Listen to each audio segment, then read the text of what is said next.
Washington Sundar మరియు Tilak Varma replacement announce చేశారు T20 series కోసం అగైన్స్ న్యూజిలాండ్. వాటన్నిటి గురించి మాట్లాడుకుందాం. దానికంటే ముందు మన ఛానల్ని సబ్స్క్రైబ్ చేసుకోండి మామ. లెట్ గెట్ స్టార్టెడ్, వీడియోలోకి వెళ్దాం. సో వాషింగ్టన్ సుందర్ ఇంజురీ కారణంగా ఈ సిరీస్ మొత్తం ఆడడం లేదు. సో అతని బదులుగా మన టీమిండియా అయితే రవి బిష్ణోయి టీంలోకి చేర్చుకున్నారు. నేను అనుకున్నది ఏమిటంటే వాషింగ్టన్ సుందర్ ఆల్రౌండర్ కదా, సో మరొక ఆల్రౌండర్ టీంలోకి వస్తాడు అనుకున్నా. బట్ నా అంచనాలన్నీ తారుమారైనాయి. దానికి బదులుగా మన రవీన్నకైతే టీంలోకి తీసుకున్నారు.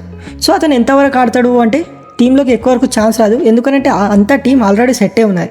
సో ఇతను ఒక బౌలర్, బ్యాటింగ్ అడ్వాంటేజ్ లేదు కాబట్టి మన గౌతమ్ భాయ్ అంతా ఏం ఇంట్రెస్ట్ చూపించాడు రవి బిష్ణోయ్ మీద.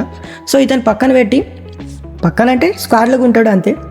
సో ఈ team T20 series squad analysis వేరొక వీడియోలో చేద్దాం. సో ఈ వీడియోలో నెక్స్ట్ మన తిలక్ భాయ్ గురించి మాట్లాడుకుందాం. అతను ఏంటంటే అతను సమ్ రీజన్స్ వల్ల అయితే సిరీస్లో స్టార్టింగ్ 3 మ్యాచెస్ మిస్ అవుతుండు.